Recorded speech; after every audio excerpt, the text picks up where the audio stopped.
Hey everyone, welcome back to the channel. Behind me, I got an '08 Jeep Commander, and today we're going to be replacing a brake light bulb on it. And before we go ahead and do so, if you haven't subscribed to the channel, hit the subscribe button down below, smash that like button because it helps the channel out. With that said, let's go ahead and get started on today's video. I've set the camera up, we've opened up our trunk, and we are looking at the tail light that we need to replace a bulb on. Now we are working on the driver's side. This exact same process can be repeated on the passenger side. It's exactly the same thing. And the first tool that you're going to need is you're going to need a panel clip popping tool like this. This one, I don't know who makes it. I believe it's Lyle. I've had it for a while. And what you're going to want to do is locate these two clips that are in the taillight housing area here. And you're going to want to take your clip remover and be very careful. Get up underneath there, and you're going to want to find where the clip goes into the housing. And we're going to pry very carefully. Now, do not leverage this tool like this on your housing lens because it will crack your lens. That's why I'm putting my hand here and just kind of pushing it out.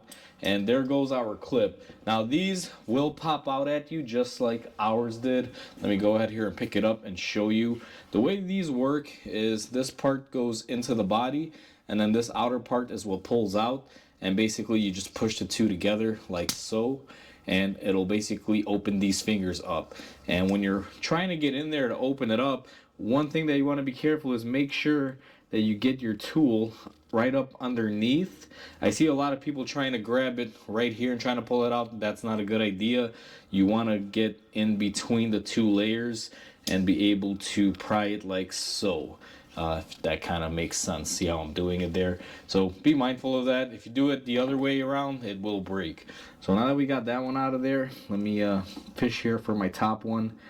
And these are not the easiest things to fish for, but eventually you will get it. Now we went ahead and got the top one off here before.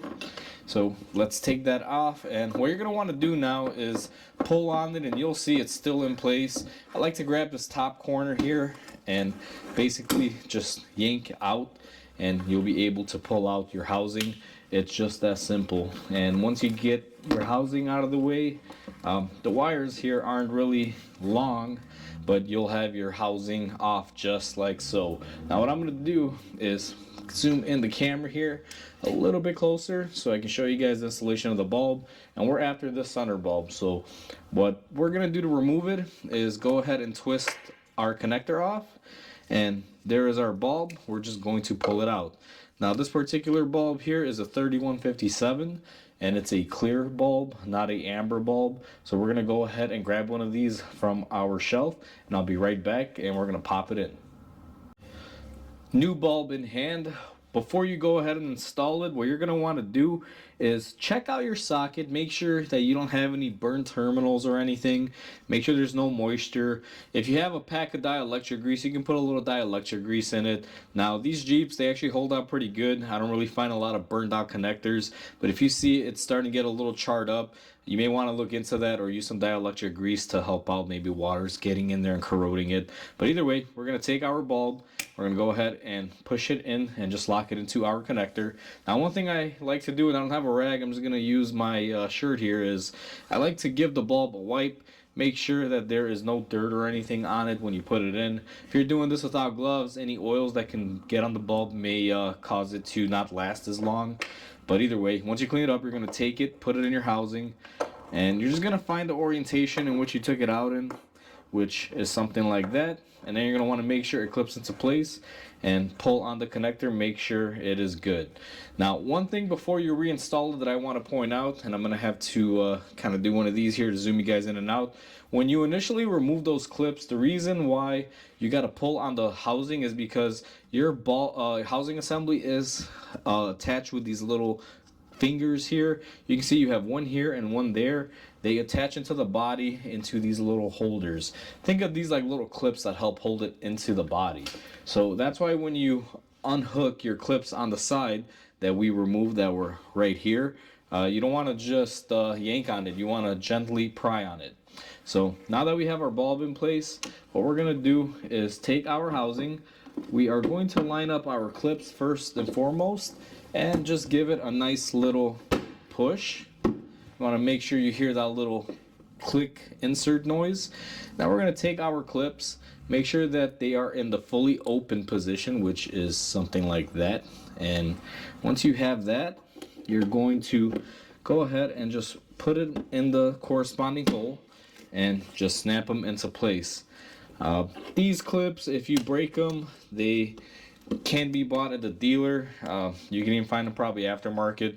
And what I find the best way to put them in is, you see these little fingers, you may want to compress these as you push the clip in there. Now I'm gonna do the same thing here. Now sometimes they're challenging. This one here, I know it's gonna fight me a little bit. It's a little bit more brittle. As you can see, she's giving me a little run for my money, but let's see if we can get it in a corresponding hole here. Sometimes you gotta move them around.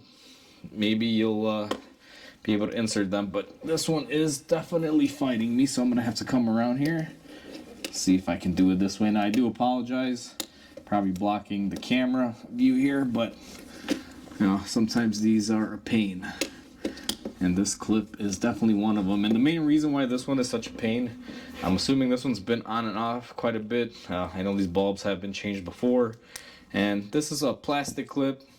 They get really brittle over the years, so let me try to open it up just a tiny bit more here. Usually that'll definitely help. And let's see if we can't get it into the corresponding slot, just like so. I'm going to use my tool to help push the innards of the clip in, just like that. What happened on this one is just so weak, and when you're trying to push from this top portion, sometimes you wind up pushing that little pin in there, expanding those fingers. So if you have to, take your tool, get in between, and just use your tool as a leverage point to get it in there. Again, don't put any pressure or pry on the housing, and all you have to do is just snap it into place. And just like that, we have our bulb done and set. Now obviously you want to test your bulb. I'm going to do that outside of filming it, but that's how you replace a bulb on a 2008 Jeep Commander. This will apply to many vehicles out there for Chrysler, especially these Commanders and Liberties and stuff like that. So with that said, guys, hopefully you guys enjoyed this video. Please comment, like, and subscribe, because it definitely helps the channel grow. Hope you guys have a wonderful day, and I'll catch you guys on the next video.